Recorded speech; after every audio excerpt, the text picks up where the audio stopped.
E hoje vamos falar de educação, né? O conceito educacional de Chesterton no programa Grama é Verde, né? Comentando aí os artigos de Chesterton, certo? Vamos falar então sobre como Chesterton pensava a educação das crianças propriamente falando, certo? E esse será o nosso tema de hoje. E se vocês nunca viram a Grama é Verde, se já viram, etc e tal, entrem depois lá no GTV, dê uma olhadinha, que tem bastantes materiais lá, lives, etc, e muitas lives sobre os livros de Chesterton, certo? Então, só para relembrar, nós vamos ver então o capítulo 21 deste livro aqui. Esse é o nosso programa, hashtag número 23, e nós vamos ver esse tema que está aí fixado, a educação moral no mundo secular, certo? E aqui é o seguinte, tá? Primeira coisa para nós entendermos bem, né, é o seguinte: para Chesterton, né, educação secular, ou seja, educação do século, educação do mundo, ou seja, uma educação pagã, certo? Uma educação livre, né, etc. Chesterton tinha a teoria, tá, no qual eu concordo muito, certo? E é isso que ele está falando no começo do artigo, de que a educação humanista tem muitos problemas, é evidente, ela não é a melhor educação, certo? Mas assim, a educação, certo, voltada para a filosofia secular, né? Ou seja, se fosse uma educação voltada para a sabedoria, naquilo que os gregos pensavam, né, que os romanos pensavam, ela necessariamente faria com que seus intelectuais cruzassem com o catolicismo num determinado momento, certo? Por quê? Né?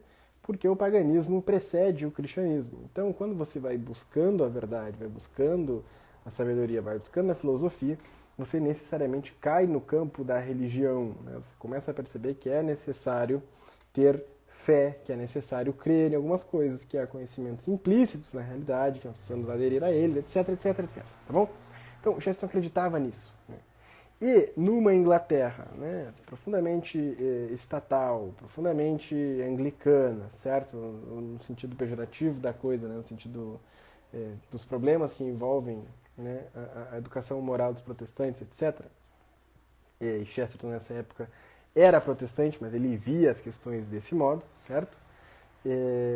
Há aí um grande perigo, né, de você então largar as crianças na mão de quem compreende mal a religião. Então, num primeiro momento, né, Chesterton queria trazer a questão seguinte: olha, como, né, ele começa falando assim, como as coisas vivas, tá, elas são indivisíveis, certo? Ou seja, o exemplo que ele dá é o seguinte: eu prefiro ter, se eu amo a minha esposa, eu prefiro tê-la inteira na minha sala, né, não metade dela, tá bom? Então ele diz assim, quando eu estou olhando para um cachorro ali ao pé da lareira, certo? Eu não estou amando as partes do cachorro, eu estou amando, né? Não que você tenha que amar animais, mas estou ali gostando de ter um animalzinho vivo, um organismo vivo, né? Então se você retira uma parte desse organismo, né? Você divide então uma coisa viva, ela necessariamente vai morrer, né?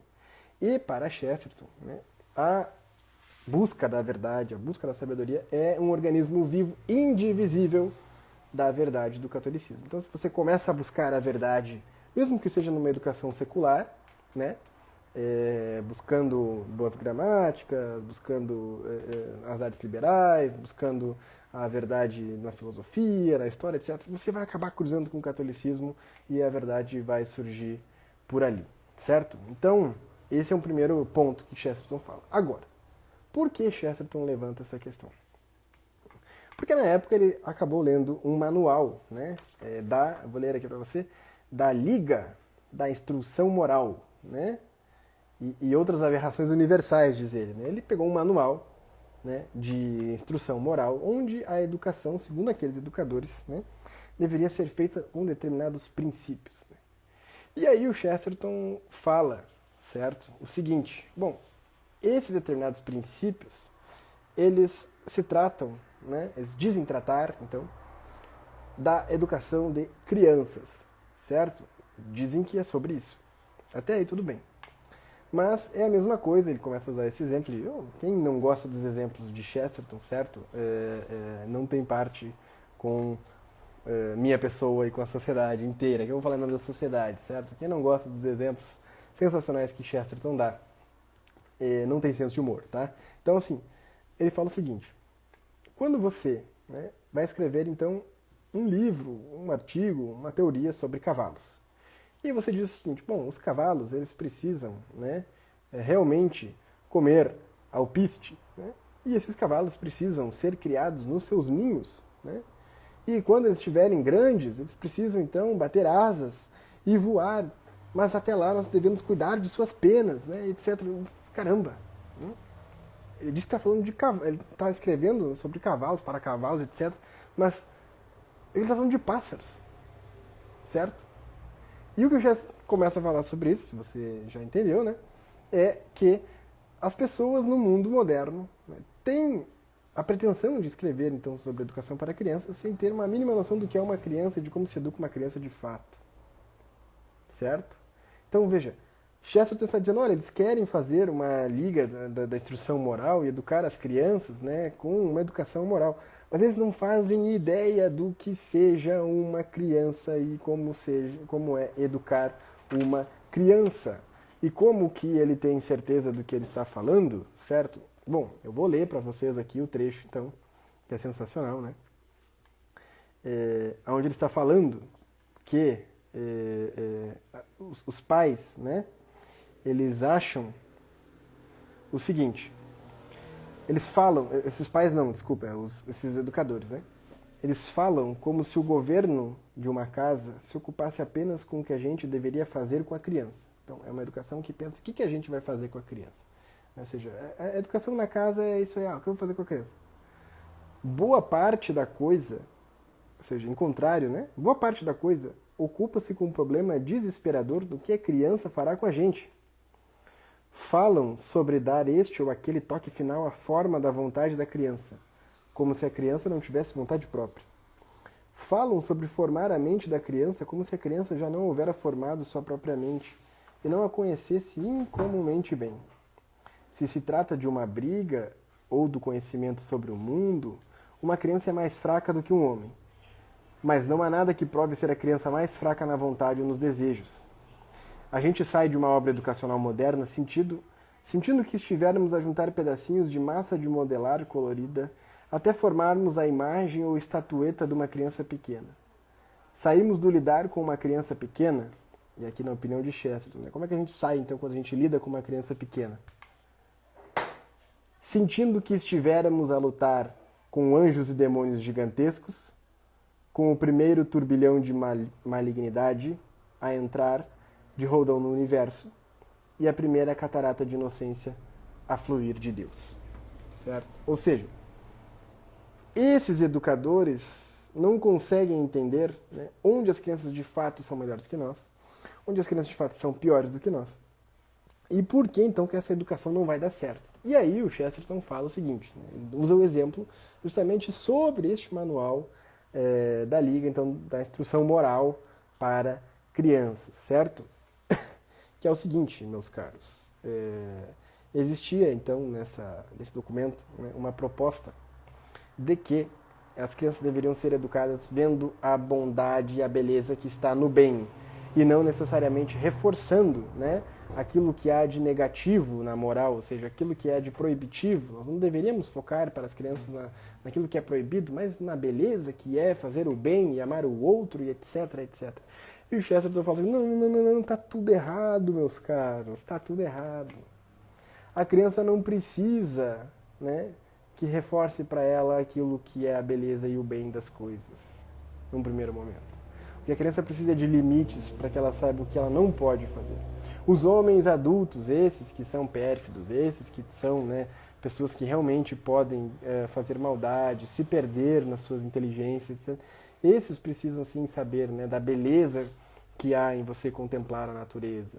Esses precisam saber da beleza que há você ver um lírio branco, certo? Mas as crianças não, as crianças elas sabem contemplar a natureza e sabem alargar o coração quando vem aquilo naturalmente. As crianças, quando vem um lírio branco, elas sabem ficar, né, estupefatas, sabem ficar assim, maravilhadas com aquela florzinha branca, aquele lírio branco. O que elas não sabem, porém, é que elas não devem ficar, né, partindo o lírio em vários pedaços, senão vai morrer, certo? E elas não devem ficar aí provocando animais da natureza que são perigosos, etc. Porque uma criança ela não cai no pessimismo e ela não cai nesse tipo de dificuldade, ela cai num poço, né? Essa é a frase de Chesterton. Uma criança ela não vai cair nesses problemas da inteligência que o homem adulto cai, ela vai cair na falta de limites, certo? Porque ela não tem noção por que aqueles limites são importantes. Então, no primeiro momento, é preciso afirmar o quê? O que ela não pode fazer, não de um modo, claro, repressivo, é evidente, mas é preciso que ela saiba, né? Que se ela entrar num poço, ela vai cair num poço de altura, de tantos metros de altura, ela vai morrer, certo? Então vejam só, o que temos aqui, né?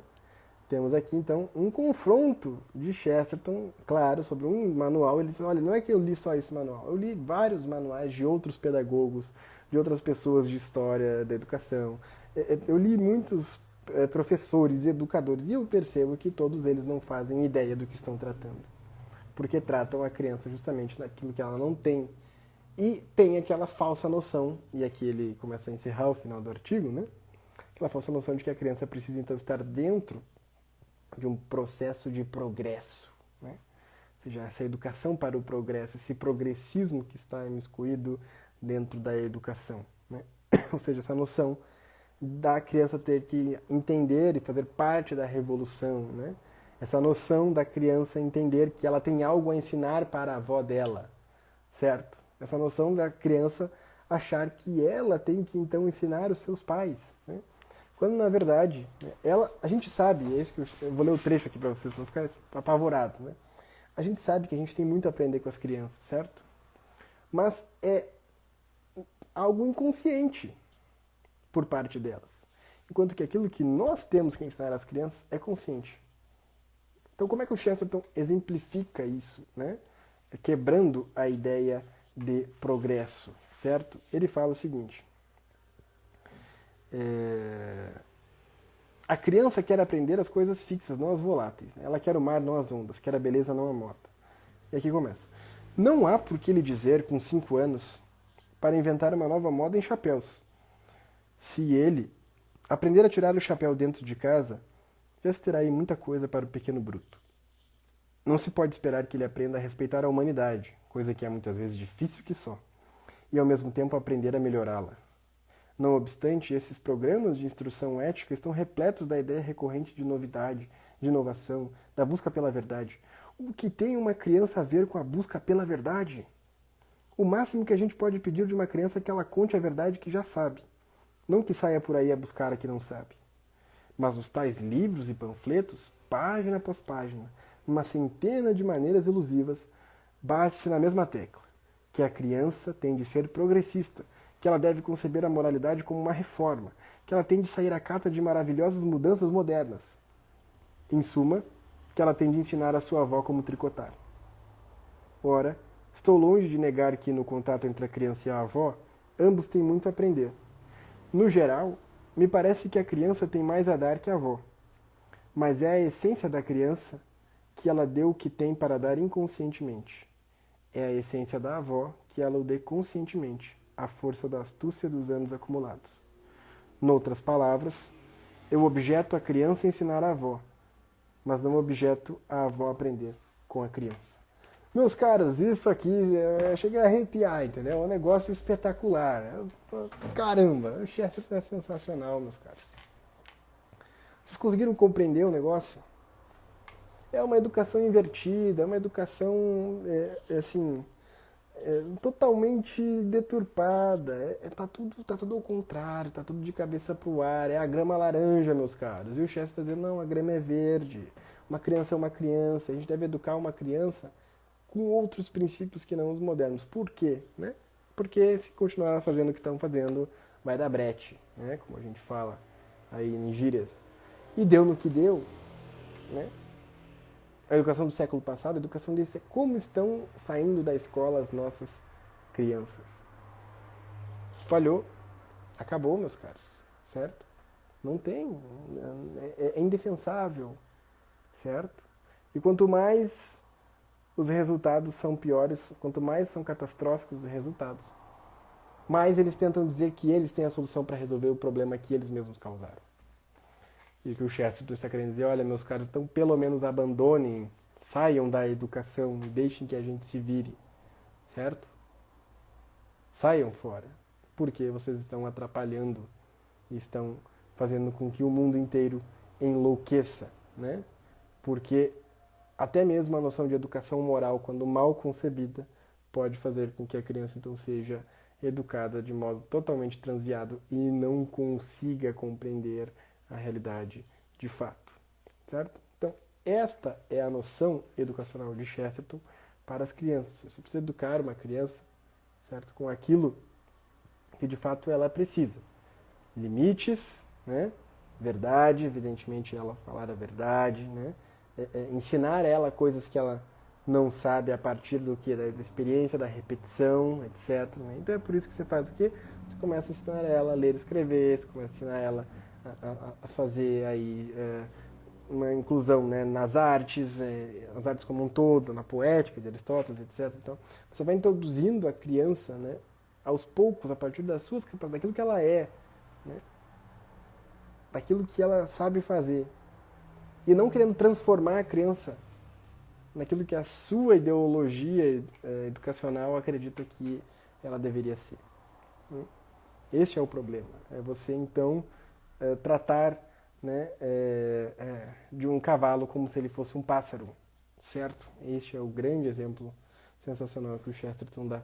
E este é o problema da educação moderna, certo? Bom, naquela época ainda tinha, né, um pouco de qualidade na educação secular. Atualmente está tudo uma bosta. Então, assim, em geral, o que nos resta basicamente é ler Chesterton, pegar as indicações que Chesterton nos passa, os autores que Chesterton nos dá, certo? As pessoas que Chesterton nos indica o estudo, os temas que Chesterton nos fala, o que ele está querendo dizer aqui com a educação secular, o que ele está querendo dizer aqui com moral, com ética, o que ele está querendo dizer aqui sobre essa noção cristã da criança, dos limites, etc. E ir adiante, né? Estudar mais, buscar mais. Por quê? Porque Chesterton tem essa capacidade de nos iniciar num mundo de estudos, né, que somente os gênios são capazes de fazer a partir então de artigos, de romances, de literatura, de livros, né, e tudo mais. Então é o que nós estamos tratando neste programa Grama é Verde semanalmente, passando as principais ideias de Chesterton. E Chesterton, se vocês sabem bem, mesmo que não tenha tido filhos, tinha muito contato com crianças, né, ajudava muito a cuidar das crianças da sua rua, etc. Brincava muito com as crianças, ensinava a elas muitas coisas, brincadeiras, etc. Então, ele sabia muito bem, né, sobre a inocência e tudo mais. Bom, na semana que vem nós veremos história e tradição, né? Quem gosta de história, quem gosta de tradição, quem gosta da relação dos dois vai gostar bastante. Na sexta que vem nós vamos falar sobre este artigo de Chesterton. E estas semanas todas, então, que nós estamos voltando aí, né, para terminarmos essa obra, terminarmos essa série de lives sobre o essencial de Chesterton, servirão, então, para que no futuro, qualquer pessoa que queira começar a entender as principais ideias de Chesterton e não esteja conseguindo entender aquilo que os artigos estão falando neste livro aqui, peguem essa série de vídeos, né, que já são 23 vídeos, e vamos rumos aí aos 33, faltam 10 apenas, se eu não me engano, conseguir aí ter isso mastigadinho, né, tudo bem prontinho para que vocês consigam estudar Chesterton e iniciar nas suas leituras e compreender melhor seu pensamento, né, a partir da ajuda da sociedade. Tá bom, meus caros? Então, esta é a nossa live de hoje. Foi um prazer imenso. Se alguém tiver alguma dúvida, pode mandar agora nos próximos 25 segundos, ou cale para sempre, ou até semana que vem, na sexta-feira. Mas não esqueçam que este livro aqui também, né, está disponível na nossa livraria da Sociedade Chesterton Brasil. O link está na bio, né? Outras obras, sempre tem uma promoçãozinha aqui, outra ali. Mas principalmente não esqueçam que de nada adianta ficarmos escutando sobre Chesterton e não pegarmos os livros, né, e lermos Chesterton de fato e aproveitarmos todos os seus conteúdos e as maravilhas que se tratam então deste conhecimento, né, in loco do nosso escritor, certo? Então é isso aí, meus amigos. Fiquem com Deus, a grama é verde, né? Nos vemos aí na semana que vem, 9h30 da noite. Em princípio, né, hoje foi às 10, mas poderemos aí juntos continuar trilhando este caminho chestertoniano de ideias, de conceitos, de exemplos, etc, etc. Um grande abraço, fiquem com Deus, leiam Chesterton, leiam os artigos de Chesterton e nos vemos semana que vem. Valeu!